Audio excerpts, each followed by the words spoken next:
또 낙찰받은 것들을 한 번씩 훑어봤는데, 공장도 한번 그냥 둘러봤습니다. 공장도 어쨌든 뭐 이게 사상 몰이다보면 44억짜리가 34억 정도에 낙찰 받는구나, 이런 통건물이. 통건물. 그러니까 공장을 하실 분들은, 내가 공장할 사람이 이런 공장이 나타나서 경매로 뭐 시세보다 10%, 20%만 싸게 사도 사실은 괜찮은 거지 않을까요? 40억짜리 10%면 4억이고요. 20%면 8억이에요. 그러면은 메리트가 있죠. 그러니까 뭐 이렇게 크게 나와 있는 것들이고, 뭐 위치나 이런 것들은 나중에 한번 보세요. 이것도 그냥 타경번호 먼저 보십시오. 나중에 2020당일 6.75 이런 결과가 있었던 것도 살펴보시면 재밌어요. 34억 5천과 뭐 5명이 들어와서 차순위랑 얼마 차이가 나지는 않았네요. 그러니까 이 정도가 정말 감정가가 맞다고 했을 때, 이 정도면 내가 건물로 공장을 하려고 했던 분이라면, 사업하는 분이었다면 내 공장 건물로 요번에 낙찰받아서 이렇게 진행하자 해도 대출받고 하면 생각보다 적은 금액으로 내 건물로 시작할 수 있다 라는 얘기를 말씀드리고 싶어서 하는 겁니다. 여기 내용이나 이렇게 임차 이런 것들은 조금 다른 내용인 것 같아서 이런 거는 실제랑은 중요하지 않은 것 같고, 실제 하실 분들한테는 괜찮지 않을까라고 생각해서 한번 해봤고요. 그리고 여기에도 또 바로 역 앞에 있는 거길래 또 한번 봤습니다. 뭐 2019 타경 528로 낙찰 받은 겁니다. 단독으로 낙찰 받긴 했더라고요. 경기도 화성분이 낙찰 받으셨고요. 12억짜리를 한 8억 3천 정도에 낙찰 받으셨고 92평에 이렇게 받으셨는데, 건물이 이것도 어쨌든 역세권이고 위치가 좋아 보여요.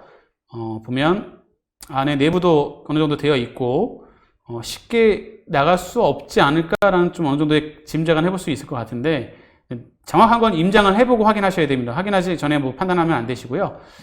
바로 지하철역 앞에 이 정도 위치라면 사실상 괜찮지 않을까라는 생각이 들어서 봤고, 마찬가지로 주례역 5번 출구인가요? 5번 출구 앞이네요. 5번 출구 바로 앞에 연결되는 것 같습니다. 이런 물건들도 시세 파악에 대해서 부동산 네이버든 이런 거 뭐 다 확인하셔서 된다면 될 것 같아요. 아까 유튜브에서 상가는 임대료 파악이 중요하다고 하는데, 임장할 때 월세 파악은 어떻게 하는 게 좋을까라고 물어보신 분이 계시는데요.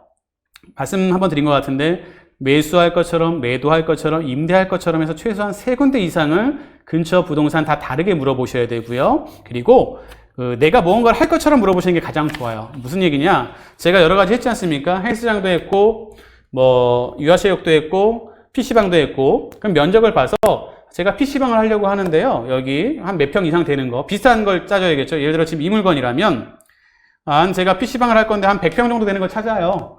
그리고 월세 좀 싸게 나온 거 있을까요? 이렇게 물어봐야 제일 싼 걸 일단 대답을 해주겠죠. 그렇게 물어보고, 또는 제가 뭐 스크린 골프를 하려고 하는데 한 100평 정도 되는 거 금액하는 거 찾고 있습니다. 또는 아까처럼 계속 제가 아이템을 계속 생각하라고 말씀드린 건, 또는 사무실로 보험회사에 쓰려고 합니다. 또는 공유 오피스로 쓰려고 합니다. 무궁무진하거든요.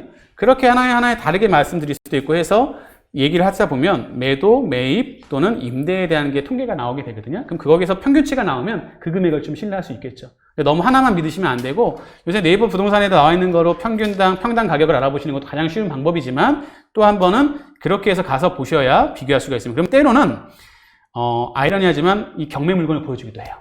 이 매물이 나오기도 한 거죠. 어떻게든 처리해 보려고 매물로도 나오는 경우도 있어요. 그러면 그 물건을 보게 되면 일거양득이죠. 경매는 내부까지 보기가 쉽다 어렵다 어려워요. 근데 간혹 이렇게 나오는 경우가 되면 자연스럽게 그 물건까지 파악할 수 있는 계기가 될 수가 있습니다.